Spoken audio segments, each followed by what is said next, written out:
Hey girl, hey, welcome back to my channel. It's your girl Misha. Thank you guys for joining me yet again for another review. Thank you so much for being patient with me as I work my way through these technical difficulties, but we are here. We are back with a brand new review for The Real Housewives of Beverly Hills, Season 11, Episode 7.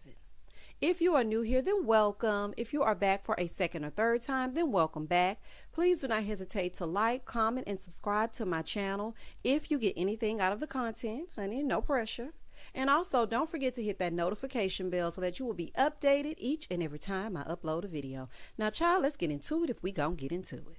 When the episode first opens up, we see Kyle and Crystal. They're doing a little toy drive, and Kyle is apologizing for eating her weight in dumplings, okay?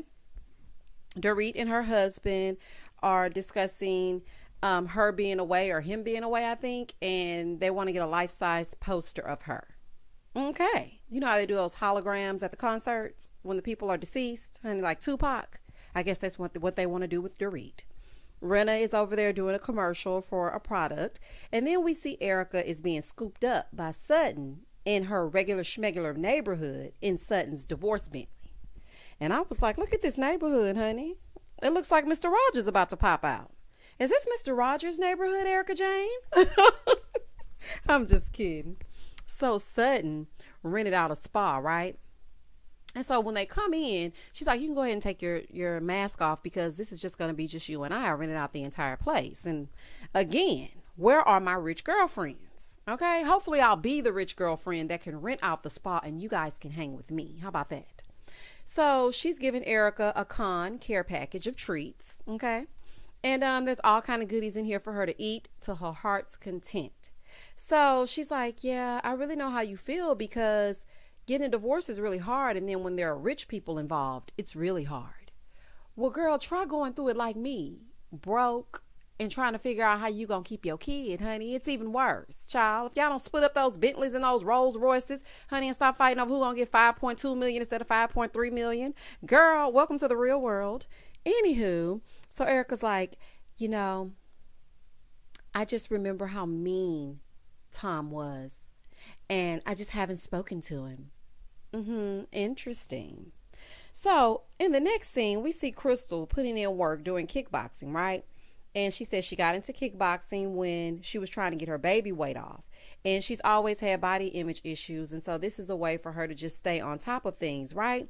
So when she was explaining this, I was thinking, okay, so this explains the issue with Sutton walking in on her. She has a problem with her self-image. So she doesn't want Sutton walking in on her and seeing her naked. So now I kind of understand where she's coming from as it pertains to that. So then her daughter comes out and starts throwing a tantrum. You know how the kids like to do. And so Crystal describes her daughter as like a mini Crystal. And she's like, look, if you push her too far, she's going to explode. Kind of like me. If you push me too far and you push my buttons, then it's on. I know that's right, honey. So Erica and Sutton are doing cryotherapy, right? That's where you're getting like this freezing cold water. I've always wanted to try that. But see, the thing about me is I would be crying in the cryotherapy because I hate to be cold. I hate being cold. I would rather have a hot summer day and almost pass out than to be in the middle of a snowstorm. I mean, I just can't. Like when we had that winter storm here in Texas, let me tell you something. That was the most miserable time of my life. Scary and miserable. So, child, I would rather be hot any day. But that's where you try to, you know, freeze off the fat. And I'm like, okay, let's see how this works. So she's like, yeah, here's Erica. I'm an ice queen, so I can take it. Honey, no lies detected. So there's still been no word on the victims because Erica has allegedly not said anything to them. So, I mean, we can conclude that would make one an ice queen.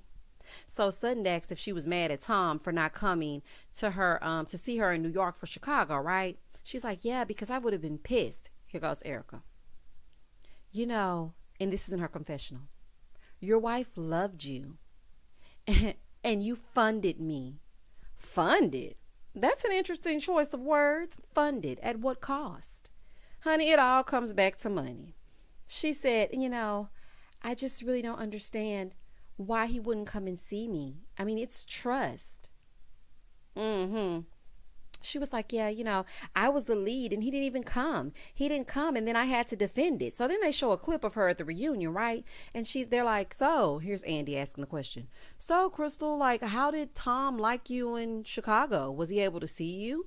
And so then Erica with a straight face says, yeah, he didn't get a chance to come out. He was really excited and then COVID happened, so he didn't get to make it. And this is my thing. But then she says, he didn't get to come and I had to defend it. So tell me if I feel loved. You weren't worried about feeling loved, honey. You were worried about getting those coins. You were worried about wearing Versace, okay, in the middle of a Sunday afternoon. So please stop acting like this was all about love, honey. You may have liked Tom, okay, strongly, okay, and then after a while you've grown to love him like the caretaker that you were. But just saying that you guys were in love and kicking up your heels and driving with the top down, child, I'm not buying it. Erica, listen, I hope we are not going to spend the duration of the season watching you play it up for the cameras, especially when on episode 1 you said that you and Tom spent every night during quarantine eating dinner together and being in love. So please cut the crap trying to paint this picture that this man is the worst husband on earth. We are not buying it, honey, allegedly. Child, if in fact you felt slighted about him not attending, the same way you lied then with a straight face is the same way you're lying now. But carry on, moving forward. So she's like, yeah, the entire reason I did, Broadway was because of Tom supporting me all those years. Well, we know he was supporting you, honey. Then Sutton says, well, I hope you're having a relaxing time. Sutton, how could she be having a relaxing time when you keep delving into her broken marriage, allegedly? Honey, yes, it's very relaxing. Child, Sutton is a mess. So then Erica says, yes, this has been lovely. You're one of the kindest people in my life. Honey, I'm sure I would feel the same way if I were being chauffeured around in a drop-top Bentley headed to a rented-out spa with no other mouths to be breathing up all the air and spitting COVID all over me. Girl, goodbye, honey. Anywho, so at Garcelle's, we're seeing her at home with her sons. I like seeing Garcelle at home with her family. So Garcelle is just sitting down asking them how they would feel if Stella got a groove back. Okay, that's not exactly what she said, but I'm zhuzhing it up. So she's like, how would you guys feel if I got married again? And they're like, what? Girl, please, with all the marriages. This is what the sons are thinking. I'm just speaking for them.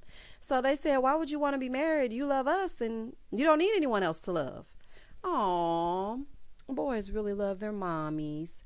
So she said that she realized when she got divorced that they were affected. She said, because I remember one night I was putting my son to sleep and he said, Mom, when I'm with you, I miss Dad. And when I'm with Dad, I miss you.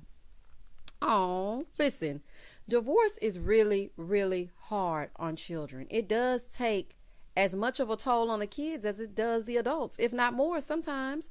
I know my son has been really affected by the things that are happening, but sometimes it's better to be separate and whole than together and in shambles.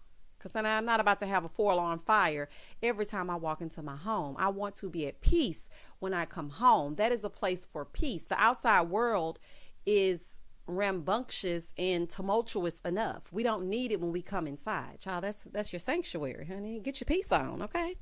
Spread love, not germs. Peace. So she's like, yeah, so I just really understand exactly how they're feeling.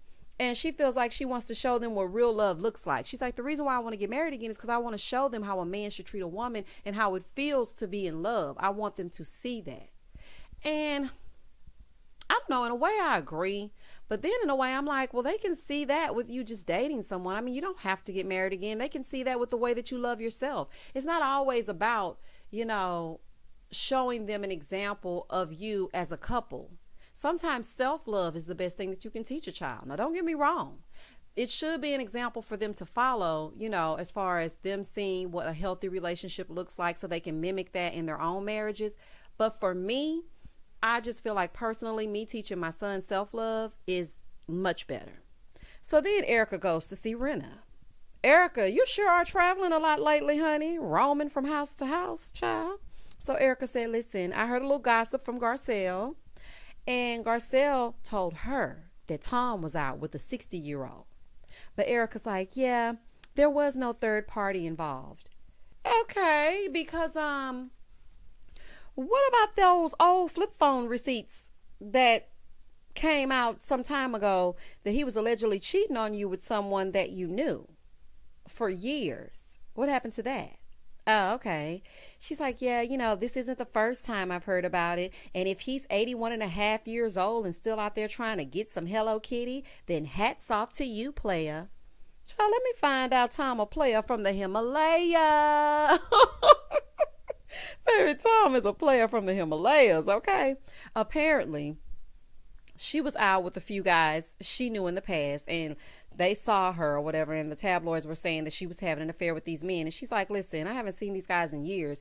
And then she says, if I gave a crap, I would sue, but I'm already tied up. Honey, I bet you would, honey. But make sure that if you hire an attorney, you get your money at the end, okay?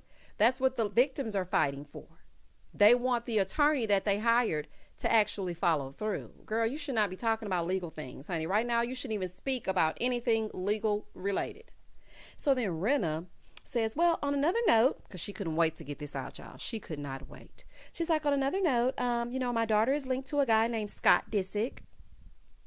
Rinna, just say Scott Disick.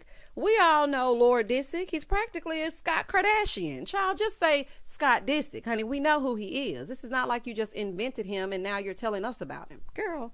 So Rinna was like, yeah, Amelia told us that, they were just friends, but then it turns out that they're not really just friends.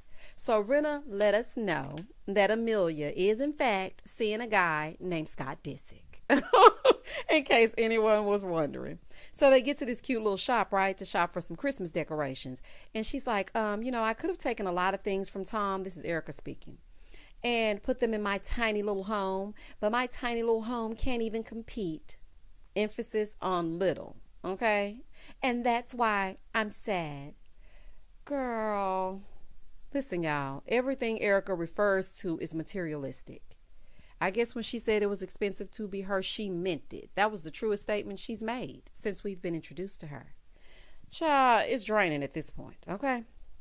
So Rinna said, I won't be able to see my mom this year for Christmas due to COVID, and I'm just a little bit upset about it. So they talk about that for a little while. Then Kyle calls, and Erica answers, hey, girl, hey. Erica, girl, let me find out you're browsing these YouTube streets, honey. Hey, girl, hey belongs over here. But it's nice to know you're a fan. No, I'm just kidding, child. So Kyle called to see if they wanted to have drinks tomorrow night, right? So over at Kyle's house, they're preparing for dinner, and Kyle is there with the family. She's there with Porsha, and she's saying how Porsha was homeschooled. She hasn't had very much interaction with other kids. She wasn't able to start school on time or even go into the school for her first year of, I guess it's junior high. So they're over there preparing dinner, right? So Kyle says one thing her kids love are each other. Okay. Porsha is very close to Sophia, and they were all very sad when she went away to school, right? So she was like, you know what? You just really need to cherish these moments, because one minute your kids love you and the next minute you're a loser. Honey, I am not looking forward to that time. I mean, I know that time is going to come because they grow up, but I'm going to be so sad, y'all. Oh my goodness. So then she tells us about Porsha's bar mitzvah and how she's a little bit upset that she can't learn Hebrew, right? So Kyle planned for her daughter to show up to surprise Porsha, right? So Sophia is actually on her way, but Porsha doesn't know about that. So Sophia and Porsha are super close. Listen, her love for her sister is everything. When Sophia surprised her and just showed up at the house, she couldn't touch her because, COVID is still running rapid during this time that they're filming. So when she laid her eyes on Sophia, she started crying like she had just saw a superstar, honey, a pop star. I mean, it was like those people used to do when they used to see Michael Jackson in concert. You remember when they used to fall out and fan out and people would be fainting all in the audience? That's exactly how Porsha was fanning out for her sister. I was like, I love to see it. And Kyle even said, you know what? I hope this love that the sisters have for each other, I hope that lasts forever. And let me tell you something, Kyle, I hope so too, because that is a beautiful, beautiful thing. Erica and Rinna are on their way to a dinner, and they're discussing the dinner options, right? So Erica was like, yeah, I ordered steak and mashed potatoes. And so Rinna was like, I think I ordered like tacos. So Erica said, yeah, but I had steak for breakfast last night. Girl, all that red meat is going to lock your system up. You're trying to kill yourself on the slick. Don't think, you ain't fooling me. You're trying to lock your stomach up so you won't be able to answer any questions, allegedly. So she's like, yeah, I've just been eating, beef. It's what's for dinner. So Rinna said, well, she got to get her meat somewhere. Rinna. So Crystal and Kathy are in another car, and they're talking about Thanksgiving and Christmas. So Kathy was like, is your mom a good cook? And so Crystal was like, not really. I mean, she knows how to make soup and things like that. So then Kathy goes, well, a great chef is measured by the way that they make soup. So then Crystal was like, oh, okay, in that case, then yeah, she's an excellent cook. So then Kathy begins to file her nails, and then she says, yeah, I'm tempted to get some of those long nails. Honey, Kathy wants some hot girl nails. I know that's right, Kathy, honey. You want some claws. Bring the claws out. Can I get a full set of stiletto nails, please? Thank you. And make them great. So then Crystal and Kathy arrive, right? So they sit down, they order drinks, and Crystal says, can I have a water with a lime and an orange and a twist of this and a twist of that? Kathy looks straight at the server and goes, can I just get a regular Coke?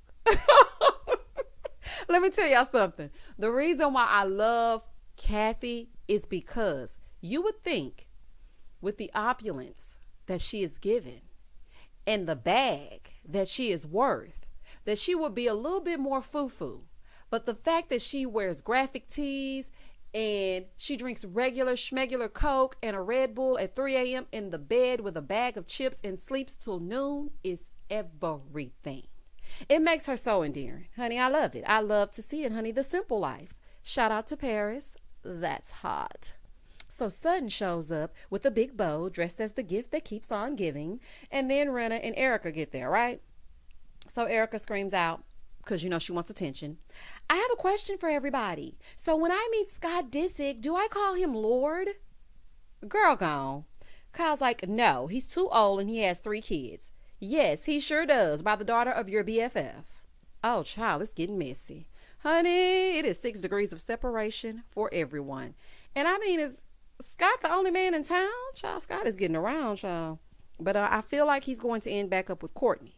So tell Amelia don't get too comfortable, because the same way he left Sophia is the same way he gonna leave her. I'm just saying. So then Dorit comes out and Rinna shouts out, Dorit, we're talking about Scott. Baby, Dorit's so unbothered this season. I love everything about it. And she gonna wear her headband wigs and she does not care what is happening. So Dorit goes, Mazel Tov? Child, I know that's right, honey. I know that's right, child. Throw the whole celebration away. This is just what Rinna does, trying to get attention again. Girl, hush, honey. So then Garcelle tells this story about her son and about how he met this woman who had all these kids and she just knew that he was throwing his life away. And then they ended up having a baby and it was actually the best thing that ever happened to him. And now they're one big happy family. So, I mean, things can change. Garcelle, girl, that's cute. But as far as Scott is concerned, honey, he is not letting the Kardashians go. And having children by one, that's not good enough. Honey, him and Courtney will end up back together. But that was very sweet, and I'm happy your son found happiness. At the table, Garcelle is telling, Sutton about her texting 3 men, right? So then Sutton's like, everybody listen, everybody listen. Garcelle has 3 boyfriends. And so Garcelle tells us that her, matchmaker or whatever made her get on Bumble. And I'm like, ain't that a regular schmegular type of website for you to find a date and whatnot? And I was just thinking, I've always wondered, how does that work for celebrities? And then Garcelle said she had to verify her picture 15 times because people thought that she was catfishing them. And I'm just thinking, well, let me get on Bumble. Because, I mean, maybe the man of my dreams is on there. Child, I'm just saying. But then I'll be kind of worried that I'm with the serial killer because I watch a lot of Fatal Attraction. So it's probably best that I don't. So let me just leave that alone. But I have always wondered how celebrities do that. So Kathy was talking. So then here goes Erica, because it has to be about the coins. She was like, oh no, his money has to be long in order to even get a date with me. And if he thinks he's going to have sex with me, he has to be more than verified with a blue check. His bank account needs to be verified. I'm like, this girl is just talking herself into a deeper and deeper hole, honey, all while the FBI is outside saying, okay, must have a man with money. Okay, got picked up in a Bentley. Girl, please stop talking, please. Okay. So anyway, so then Kathy said nothing lasts, and then Sutton goes, forever. So then Kathy goes, that's cute, Thomasina. Now, I didn't get it, but everybody started laughing, right? So they're like, who is Thomasina? And so then she goes, Peeping Tom. So here's the introduction to this Sutton versus Crystal showdown rematch in progress. So Kyle was like, yeah, I explained it to Kathy and told her everything that was going on. She's like, I just feel like the word violated made it seem sexual. So Crystal said, look, I felt uncomfortable, period. Okay? There's no other way to put it. So then they started talking about Sutton busting into Crystal's room yet again. I'm like, oh my goodness, not this again. But child, if we're going to get into it, let's get into it. So Kyle said, well, if you are using that word, then when someone walks in on you and you're naked, it means something totally different. So then Erica was like, yeah, I felt that was the way you were saying it as well. Erica, sit quiet, honey, and eat your food. So then Crystal said, violation means not respecting personal space, disrespecting a person's boundaries, period. Google it. I'm like, not the Googler. So then she reads the definition. Violation, failure to respect someone's privacy or rights. And I don't hear the word sexual. Well, child, let's see what they got to say. So then Sutton says, I didn't feel violated at all when Kathy walked in on me while I was naked. Well, first of all, Kathy didn't know where she was. She was trying to find a slumber party. You have to say it was a girls' trip and y'all went into these separate rooms. And Kathy was like, that's not usually how girl trips work. I want to have a slumber party. So is this where the party at? Hey, you where the party at? I'm just saying, she's just trying to figure out what's going on. So then Garcelle said, you know, violation to me has to be intentional, and her coming in while you're naked can't be a violation. Let's just squash this right here, okay? Because Dorit was like, listen, y'all are talking about insignificant things, okay, in the grand scheme of it all. Let's just drop it. And this is how I feel about it. Crystal, you were in the room and you were getting undressed, okay? You did not give Sutton permission to enter. When she came in, you know, due to the things that you've gone through, you felt a little violated. You put a lot of stank on it when you told the story to the ladies. So then they took the story back to Sutton in the way that you gave it to them. They received it exactly as you expelled it. Okay, so the way that you said it is the way that they received it. They took it back to Sutton, and it's the way you described it sounded real creepy. So they took it back to her that way. Now Sutton is offended because you're making her seem like a perv. Sutton, you should not have gone into Crystal's room if she did not give you permission to enter. You don't know her that well, and you guys have had ups and downs and downs and ups, and literally 4 hours prior, you just had said that she kicked you under the table on some violent mess, okay? Not even as a girlfriend, but kicking you because she wanted to hurt you. So I don't think you bringing that trench coat in there was the right time. So really, both of you kind of are in the wrong. I understand Crystal's side, I understand Sutton's side, but can we just move on? Like, really? So Sutton said, well, let me defend myself for a minute. I knocked, and I thought I heard you say, come in. They do a flashback. She said, I didn't say anything creepy to you. Now I'm getting upset, and you do not want me getting upset. I'm like, uh-oh, now Sutton finna set it off. So then Sutton said, I didn't come in creepy like Mr. Poppins. And I was thinking, who is Mr. Poppins? So Garcelle said, did Mary Poppins have a man and I didn't know about it? I'm like, I know that's right, honey, because who is Mr. Poppins? Child, poor Sutton, honey. She can't even read. So, child, she was trying to read Crystal and it went all wrong, honey. She said Mr. Poppins, honey. I don't know what's happening. So Crystal was like, look, I have not said the story that way. I don't think she had bad intentions. Dorit pops up and she's like, look, the stories have changed. She's saying this in her interview. She's like, the stories have changed because Crystal definitely said it the way that it's coming across. So Kathy said, listen, we're all going through things. I'm going through something. I was a little bit nervous to even go on the trip, but I have my sister there. I have other people there. You know, Crystal didn't have anybody, you know, and then she called Dorit English, and then Dorit's like, I'm not English. And so Kyle's like, British. And she's like, I'm not English. And so then Erica leans over and goes, she's from Connecticut, babe. Well, listen, we don't know where she's from, honey, because she's picked up this dialect. And so we're just trying to figure it out. Okay. And it slips in and out. So we don't know where Dorit is from. Okay. We don't know. So then Garcelle said, you know, at this time with cancel culture and all of this, now is not the time to just be throwing out such strong words like violate. So Sutton said, listen, it's really going to take me a while to get over the use of the word violated. So Crystal said, well, I said what I said and I ain't changing it. And scene. Child, and that was the end of the episode. So these heifers were arguing back and forth about what is happening with Sutton going into the room with Crystal. We see Erica, still all things materialistic. Rinna is trying to get attention because now she's attached to the Kardashian clan. Kyle is being Kyle, Kathy is being Kathy, and that was pretty much the end of the episode. So you guys tell me how you feel. Okay, tell me down below. This is really what I really want to know. Do you feel like Sutton was in the wrong for entering? Do you feel like she violated her? Do you feel like Crystal actually described it in a way that made Sutton seem pervy and Crystal is actually in the wrong? Or do you just want it all to go away?